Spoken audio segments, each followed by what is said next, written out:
Assalamu alaikum jama'a, sunana ummi Muhammad wacce kuka sani da ummi karama.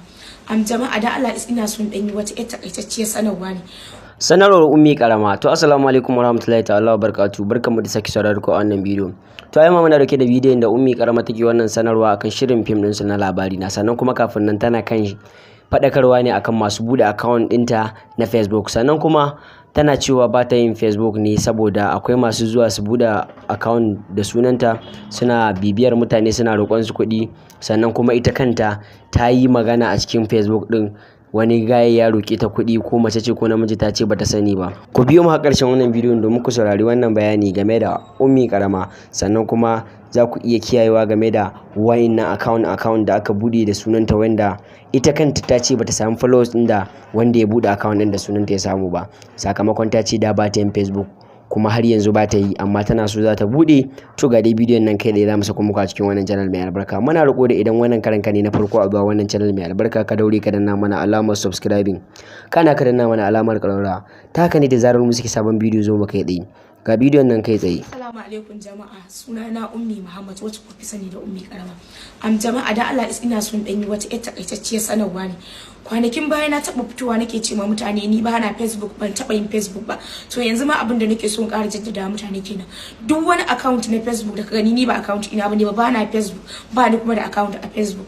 So akwai wani wanda yake Facebook da sunana ummi karama.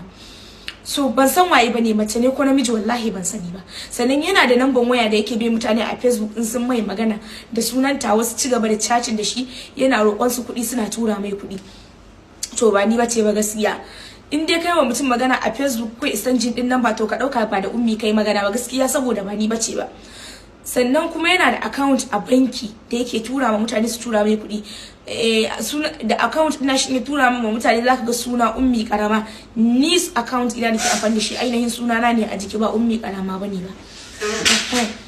So yana ya bubuɗe account da sunana, ni ban san yadda aka yi haka ba. Sannan yana tura ma mutane suna sa mai kuɗi ya ta roƙon mutane. Dan girman Allah mutane ku kula, wallahi Allah ni bani Facebook. In dai kai chatin da mutum a Facebook ya baka lambar waya, to wallahi ba ni bace ba. Sannan yanzu ni account biyu nake amfani da su, ina Instagram ina yin TikTok. Zan samu ku account ina na TikTok da Instagram a nan a wannan bidiyon ku gani. So in dai ko a Instagram ne, in dai ba wannan account din ka gani ba, ko a TikTok, to ba na bane ba. Dan girman Allah mutane ku dinga kula, wallahi ba ni bace ba. Sannan wanda yake yin wannan roƙe-roƙen kuɗin yake zubar min da mutunci, kaje kai da Allah. Kaje Allah ya fika, mace ne ko namiji ni ban san ka ba, ban san waye kai ba, ban san daga ina kake ba, kake zubar min da mutunci, kaje Allah ya isa, Allah ya haɗa ka da dai da kai. To wannan shine dai bayanin ummi karama. To muna roƙo da kada ka manta ka danna mana alamar subscribing. Mun gode da kasancewa da kuka da mu a wannan channel.